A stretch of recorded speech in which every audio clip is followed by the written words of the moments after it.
Un invitado muy importante esta mañana. Se trata del ministro de Trabajo y Promoción del Empleo, Cristian Sánchez, así se denomina la cartera.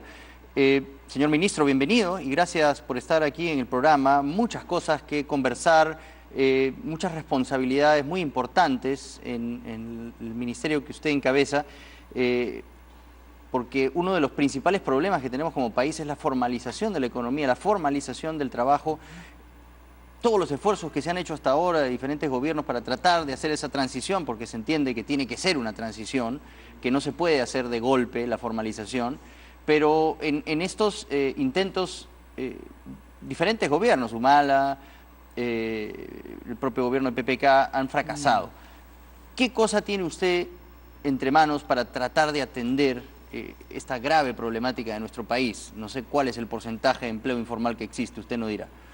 Bueno, empezando por la tasa de informalidad laboral, creo que es importante subrayar que es un porcentaje del 54% de los trabajadores, es decir, toda aquella persona que en los hechos presta servicios de manera subordinada para un empleador, ¿no? En los hechos no está registrada una planilla electrónica. Al no estar registrada una planilla electrónica no tiene acceso ni a beneficios sociales, ni a protección, ni a protección en salud, ni a protección en pensiones, ¿no? Es decir, está fuera de la cobertura de la legislación laboral y la legislación que abarca a los trabajadores asalariados. Este es un 54% de los trabajadores de nuestro país, claro, más o menos en número. No son 70%, porque ese porcentaje es de la economía informal. Eso incluye trabajadores autónomos y trabajadores familiares no remunerados, y son dos fenómenos distintos, ¿no? Una cosa es el trabajador asalariado no registrado en la planilla, y otra cosa son los trabajadores autónomos. La informalidad laboral en el Perú es de 54%. Pero la economía informal, digamos, el dinero que está al margen del control del Estado es del 70%. La economía informal, en términos laborales, involucra o abarca también a un porcentaje de los trabajadores autónomos y a los trabajadores familiares no remunerados. Pero para las políticas del sector trabajo, que tienen que ver con los trabajadores asalariados, es importante distinguirlos, ¿no? Para poder concentrarlas en esa masa de trabajadores que no están registrados en la planilla electrónica. Es decir, 50 de cada 100 no están en la planilla electrónica, ¿no? En todo caso, ¿usted considera que debe atacar el problema usted de manera autónoma de las necesidades del Ministerio de Economía? Porque en el gobierno de Ollanta Humala nace del Ministerio de Economía la propuesta de reforma laboral, conocida como la Ley Pulpín, que finalmente duró poco más de un mes, ¿no? Y tuvo que ser revocada debido a la protesta social. ¿Usted piensa que debe atacar este 54% desde las necesidades de su cartera? Claro, ese porcentaje es el que tiene directa relación con las funciones y competencias del Ministerio de Trabajo, ¿no? El mundo del empleo autónomo, o los trabajadores no asalariados, y los trabajadores familiares no remunerados, involucra políticas multisectoriales. Necesariamente ahí tiene que entrar a tallar la Superintendencia Nacional de Administración Tributaria, el Ministerio de Economía y Finanzas, el Ministerio de la Producción, los ministerios y sectores vinculados a los emprendimientos, ¿no? Al mundo de los microempresarios.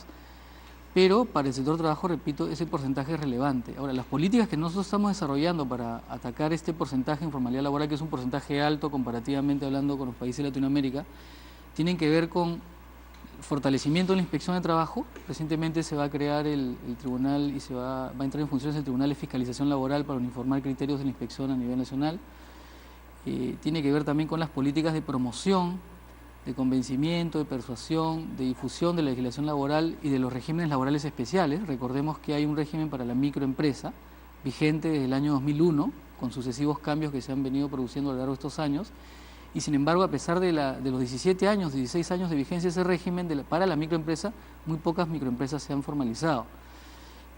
Nosotros también estamos afrontando una política de promoción de la formalización a través de las mesas de formalización, ¿no? Hemos creado las mesas para el trabajo en la actividad artística, la mesa de formalización que tiene que ver con la actividad de gastronomía. Hemos convocado a PEGA, a los gremios de trabajadores, gremios de empresarios de la gastronomía, ¿no? Organizaciones de trabajadores en esta actividad. Queremos relanzar las mesas de la pesca. La pesca en el Perú, el control de trabajo de pesca no se ha revisado desde los años 70, ¿no? Queremos lanzar también la mesa de promoción de la formalización en la actividad de las empresas de seguridad privada.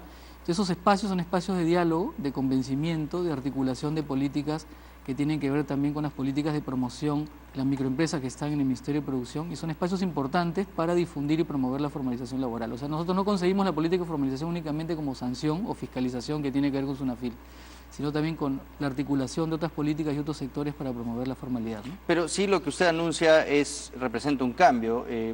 Ya lo adelantó el presidente del Consejo de Ministros, se va a fortalecer el sistema de inspección de trabajo. Eso es importante. Habían 464 inspectores de trabajo. Esto se va a duplicar a 924 más o menos, ¿no? Para el 2021, sí. Para el 2021. Sí. Y también lo que se propone es incrementar la cantidad de trabajadores formales a medio millón de trabajadores inscritos en planilla hasta el año 2021. Sí, esas son las metas, ¿no? Metas de formalización laboral, concretamente... ¿Medio millón qué porcentaje representa? Medio millón actualmente debe ser casi medio punto, ¿no? de la población económicamente activa, ¿no? La P ocupada. Es importante esta cifra porque, digamos, incrementar el empleo formal es que incrementar el acceso a un empleo con derechos. Dentro del empleo informal, los más golpeados son los jóvenes. Por eso es que también tenemos políticas de formalización y promoción del empleo juvenil, porque este grupo de la población es el grupo más vulnerable dentro del universo de trabajadores informales, ¿no? Recordemos Pero que siempre que se trata de hacer algo por ellos, salen a las calles a protestar, o algunos sindicatos aprovechan, ¿no? A veces la desinformación y capitalizan esto políticamente, frenando cualquier tipo de transición a la formalización laboral que tenga que sacrificar algunos derechos de los jóvenes, que digamos es lo más viable, ¿no? Porque no tienen tantas responsabilidades familiares, tanta carga familiar, y de repente hacer atractiva la contratación de estos jóvenes para las empresas puede hacer un peldaño hacia la formalización de estos trabajadores. Pero todos esos esfuerzos siempre son frenados inmediatamente por la convulsión social. Tengan o no razón de manifestar, está bien que salgan a reclamar por los derechos laborales, pero tenemos que entender que eso no puede llegar de golpe, se tiene que mediar, se tiene que hacer una transición. No necesariamente formalizar el empleo juvenil implica reducir derechos, ¿no? Desde nuestro punto de vista y en el marco de las facultades que ha delegado el Congreso al Poder Ejecutivo, nosotros estamos promoviendo un decreto legislativo que regule por primera vez en el Perú las modalidades formativas, prácticas profesionales y preprofesionales en el sector público. La ley de modalidades formativas actual solo se aplica en el ámbito de la legislación laboral privada, en el ámbito de la actividad privada. Y regular prácticas preprofesionales y profesionales en el sector público va a permitir favorecer potencialmente a 200.000 jóvenes. Eso no quiere decir que en la actualidad no hayan practicantes en el Estado, los hay, pero están bajo una modalidad. Esto también lo quiso hacer Rosa Bartra y también sufrió un revés enorme, fue muy criticada su ley y finalmente no se pudo aplicar. Pero nosotros estamos promoviendo la aplicación de la ley de modalidades formativas del sector privado en el ámbito público, con los mismos derechos, ¿no? Eso ya lo hemos coordinado con el Ministerio de Economía y Finanzas, ¿no? De tal forma que los jóvenes en modalidades formativas del sector privado y en el sector público tengan los mismos derechos, ¿no? No estamos disminuyendo derechos porque no necesariamente esa es una política correcta para formalizar el empleo juvenil. De otro lado, también queremos revisar la ley de modalidades formativas en el sector privado. Recordemos que en los años 90 esta ley se revisó luego de 10 años a inicios del nuevo siglo, y ahora requiere una nueva revisión para eliminar algunas barreras burocráticas y corregir algunas normas que están en esa ley. De otro lado, para seguir promoviendo el empleo juvenil, no recordemos que los jóvenes desempleados en el Perú son el doble que los adultos. Lo que queremos es también establecer cierto tipo de incentivos o políticas de incentivo para la formalización de los trabajadores jóvenes, como por ejemplo, y es un proyecto de ley que viene de la gestión anterior, reducir establecer un subsidio público para la aportación al seguro social en caso que un empleador contrate a un trabajador joven, ¿no? O también promover deducciones tributarias o beneficios tributarios en caso de capacitación a la población laboral juvenil, ¿no? Esos incentivos se dan en otros países e implican políticas articuladas que tienen que ver con el Ministerio de Trabajo y Promoción del Empleo, el Ministerio de Educación, ¿no? Y también el Ministerio de Economía y Finanzas, que en su competencia está el sistema tributario, ¿no? Usted menciona el seguro social, estos incentivos, pero es increíble, ¿no? Porque hemos visto denuncias recientemente y, bueno, está dentro de su sector el seguro social.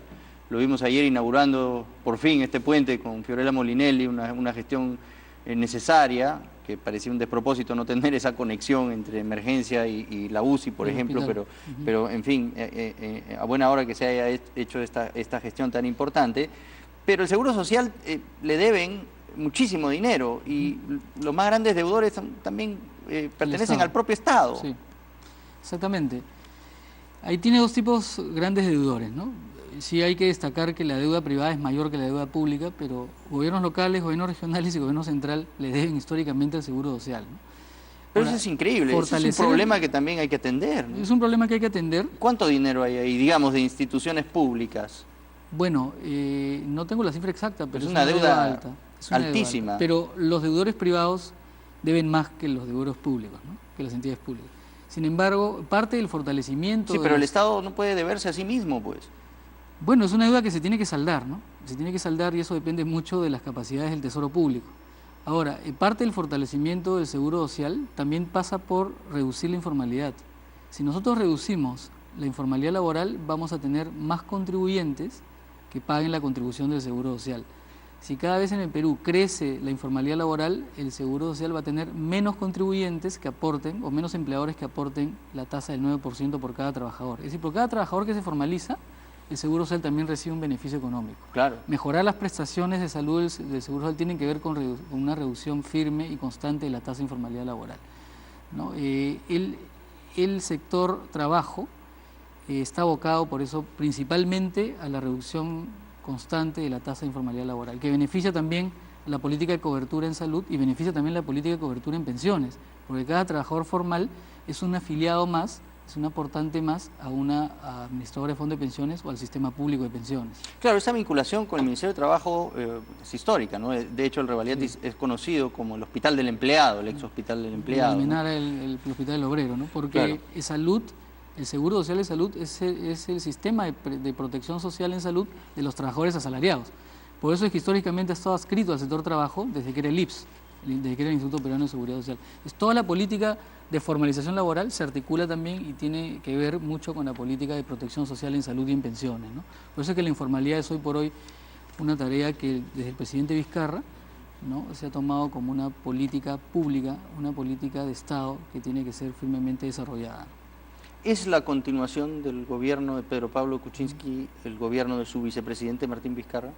Bueno, es la continuación porque está completando el periodo para el que fue elegido Pedro Pablo Kuczynski. Y Martín Vizcarra también fue elegido, ¿no? La plancha se elige. Pero, exacto, para que fueron elegidos ambos, pero digamos que las políticas se distinguen, ¿no? Creo que en estos meses se ha podido notar un liderazgo del presidente de la República, una firmeza en políticas que tienen que ver mucho con los intereses de la ciudadanía, como es la reforma del sistema de justicia, y en lo que atañe a la cartera de trabajo y promoción del empleo, una lucha firme y decidida contra la formalización, contra la informalidad laboral. Formalización laboral es una política trascendental, promoción del empleo juvenil y fortalecimiento del diálogo social, y por eso se ha reinstalado el Consejo Nacional de Trabajo el 23 de julio, ¿no? Sí, este Consejo Nacional de Trabajo, presidido por la doctora Nancy Laos, exministra del gobierno de Ollanta Humala,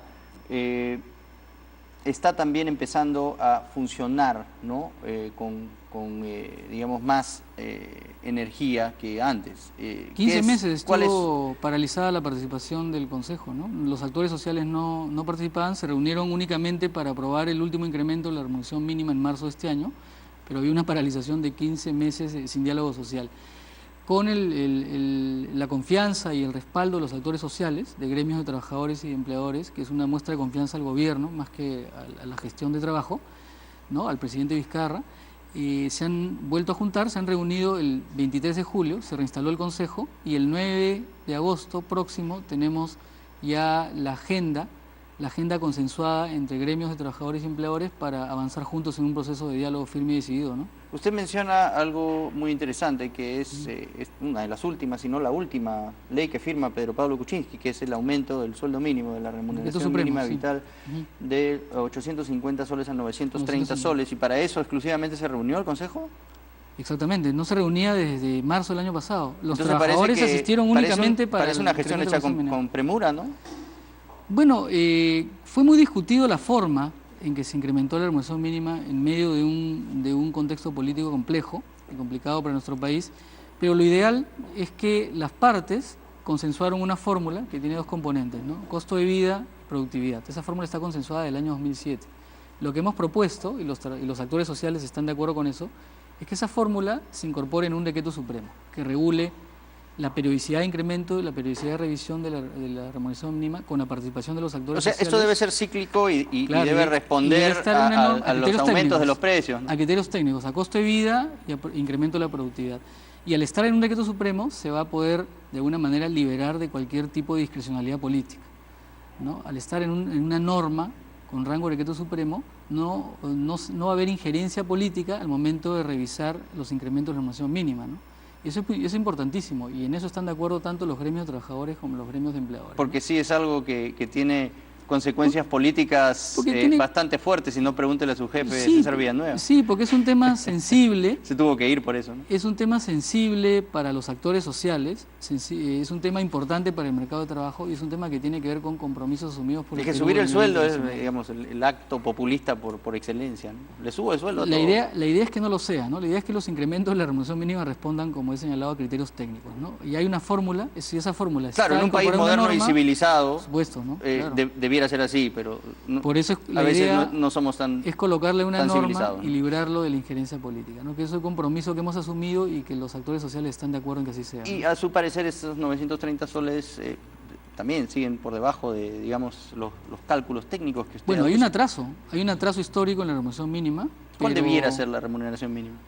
Bueno, existe una fórmula, ¿no? En Pero- realidad la remuneración mínima no debe fijarse por pálpitos o por corazonadas ni Pero especulaciones, ha hecho ¿no? ese cálculo, usted está trabajando en ver si Hay una, esta remuneración... hay una comisión técnica, cuando se ha tomado el acuerdo el 23 de julio de reactivar el Consejo Nacional de Trabajo, se ha reactivado la comisión Allí técnica. se está viendo. Y en esa comisión técnica de remuneración mínima se van a ver algunos ajustes a la fórmula, y esa fórmula, objetivamente, en base a estos dos componentes de costo de vida y productividad, arrojará un resultado, ¿no? Establecer Y incrementos ese resultado, fuera de la fórmula nos parece que es algo populista, ¿Cuándo ¿no? se va a dar más o menos este Bueno, resultado, este análisis? Y yo creo que la comisión técnica deberá terminar de hacer algunos ajustes a la fórmula más o menos hacia fin de año, ¿no? Y ahí incorporaremos la fórmula en un decreto supremo y estableceremos un procedimiento técnico de incremento de la remuneración mínima, como tienen varios países latinoamericanos y varios países donde rige un salario mínimo, ¿no? Este salario mínimo, en el contexto que usted describe, una informalidad de más de la mitad de la población y bueno, Poco con una más de la economía informal, pues considerando las pymes, como usted dice, 70, 80%, realmente ¿a quién beneficia, no? Porque las grandes empresas no pagan ese sueldo, ¿no? Pagan por Pagan encima. más, sí, Y digamos, las pocas empresas a las que digamos esto les afecta son en realidad un porcentaje mínimo, porque la gran cantidad de empresas son informales, ¿no? Bueno, a ver, creo que hay varios estudios económicos en el mundo y estudios de la Organización Internacional del Trabajo que demuestran que una remuneración mínima vital sirve como un piso en el mercado de trabajo, ¿no? Garantiza derechos mínimos, es un mandato que está en la Constitución, está reconocido en nuestra Constitución que la Constitución habla de las remuneraciones mínimas que se aprueban. Claro, pero en si procesos fueran todos de diálogo formales, social. o la mayoría digamos, los trabajos formales, todos tendrían que verse obligados a pagar por lo menos eso, ¿no? Pero no es el caso, y vemos que, digamos, la gran mayoría de los empleados en nuestro país que son informales, pues tienen que aceptar lo que les ofrezcan, y muchas veces es por debajo del el sueldo mínimo, ¿no? Ahora, creo que tu pregunta va un poco a cuál es la relación entre incremento de remuneración mínima e informalidad laboral, ¿no? Así es. No está demostrado estadísticamente, y hay varios estudios al respecto, que un incremento de remuneración mínima necesariamente genera ni despidos de trabajadores, ni mayor incontratación en negro o trabajadores no registrados en planilla, ¿no? O sea, no hay relación negativa entre incremento de la remuneración mínima e incremento de la formalidad, ¿no? Eso no existe, no está demostrado empíricamente. No, me parece muy bien que se haga este cálculo y que se sincere realmente cuál debe ser el sueldo mínimo, ¿no? Pero en paralelo hay que ir formalizando, ¿no? Para que tenga un efecto en la población laboral, ¿no? Exacto, no son cosas que se oponen, ¿no? Ni son cosas que se relacionan en sentido perjudicial o negativo, ¿no? Incrementar la remuneración mínima no necesariamente, ¿no?, incrementa a los trabajadores no registrados o trabajadores informales en sentido laboral, ¿no? Es decir, no necesariamente con un incremento de la remuneración mínima tampoco hay despidos. O sea, esa relación no está demostrada empíricamente. De ahí que incremento de la remuneración mínima e incremento de la formalidad o políticas de formalización laboral no se oponen, más bien son cuestiones que se relacionan positivamente, ¿no? ¿Cuál es su objetivo primordial en este momento de su gestión? Bueno, tres objetivos principales que se anunciaron en el discurso de investidura en el Congreso de la República en abril de este año, que tienen que ver con formalización laboral y mejora de la productividad laboral, formalización del empleo juvenil y promoción del empleo juvenil y fortalecimiento del diálogo social. Por eso se ha reactivado el Consejo Nacional de Trabajo, ¿no? Eso es importante para Son las tres que prioridades del sector. las propuestas de reforma escalonadas de reforma se puedan tener dialoguen. aceptación social, ¿no? Porque Sí, si no, exactamente. no pasa. Toda reforma laboral requiere de un espacio de diálogo social, requiere de Y amplios usted espacios tiene de consenso, ¿no? una buena relación con los sindicatos de trabajadores, con la CGTP, con todos estos grupos Y con gremios de que empresarios, te pueden parar el país, ¿no? Y con Bueno, y gremi- también, sí. y con gremios de empresarios, ¿no? La autoridad de trabajo le corresponde tomar una posición de equilibrio, le corresponde sentarse al medio de las partes de la relación laboral, de los gremios de trabajadores y empleadores, y la posibilidad de haber Difícil en corto estar tiempo, en medio de esos dos en este país tan convulsionado. pero haber restablecido en corto tiempo, ¿no? En 3 meses de gestión, el diálogo social, el espacio de diálogo social que es el Consejo, es una muestra de confianza, y la confianza se construye, ¿no? Creo que hemos avanzado muchísimo en esa línea. La confianza, repito, no es a mi gestión necesariamente, es una confianza del Presidente de la República y a la política de gobierno, ¿no? Bueno, señor ministro, muchas gracias por haber estado aquí. Para cerrar, quisiera compartir algunas cifras de este problema. Me parece que es una de las primeras cosas que usted va a atender, que es el desempleo juvenil y la formalización, o tratar de ayudar a los jóvenes poder tener más opciones en el mercado laboral de nuestro país, ¿no? En la capital, más de la mitad de los 421.600 desempleados son jóvenes, ¿no? Hay 232.500 personas, ¿no?, entre 14 y 24 años que se encuentran buscando activamente un trabajo, ¿no es cierto? El desempleo juvenil es de 20%, la tasa, ¿no?, de desempleo entre los jóvenes de Lima es de 19.6%, en marzo del 2011 fue cuando alcanzó el pico de 20.3%, es un porcentaje importante, ¿no? Y bueno, aquí hay algunas aseveraciones que hace Miguel Jaramillo, un especialista de GRADE, que en el contexto, ¿no?, como el actual, las empresas van a valorar la experiencia, ¿no?, y la calificación de los trabajadores, por eso los jóvenes terminan siendo dejados de lado. Es, digamos, la explicación que hace este especialista de, bueno, este centro de análisis GRADE, que es muy importante y que conoce mucho de este problema. En fin, ese, digamos, es un tema ya en sí que requiere de mucha concentración y de mucho esfuerzo destinado a resolverlo, ¿no? Por eso es una prioridad, ¿no? La tasa de desempleo juvenil es el doble que la de los adultos. De 700.000 trabajadores desempleados en el Perú, 420.000 son jóvenes, ¿no? 1,5 millones de jóvenes ni trabajan, ni estudian, ni buscan trabajo, ¿no?, los famosos ninis, ¿no? Y eso hoy por hoy es una prioridad de la política. O sea, 1 millón de jóvenes en el Perú, ¿no?, están en el abandono. Sí, así, esa es la cifra, ¿no? Y es una cifra que nos obliga a revisar la política laboral de los últimos tiempos, revisar ley de modalidades formativas, promover espacios de formalización de prácticas preprofesionales y profesionales en el sector público. Por eso es el decreto legislativo que en 3 semanas ya lo tendremos listo y que se ha coordinado con el Ministerio de Economía y Finanzas. Y por eso las políticas de promoción, incentivos tributarios, ¿no?, subsidios a la tasa de aportación al Seguro Social como herramientas para promover empleo juvenil y empleo juvenil formal, empleo juvenil con derechos, ¿no? Muchas gracias por haber estado aquí esta mañana, señor ministro, y le Gracias deseamos lo mejor en su gestión, una Gracias. gestión muy importante y que ataca uno de los principales problemas que tenemos en nuestro país, la informalidad laboral. Muchas gracias. Gracias a ustedes. Hacemos una pausa y volvemos con los titulares.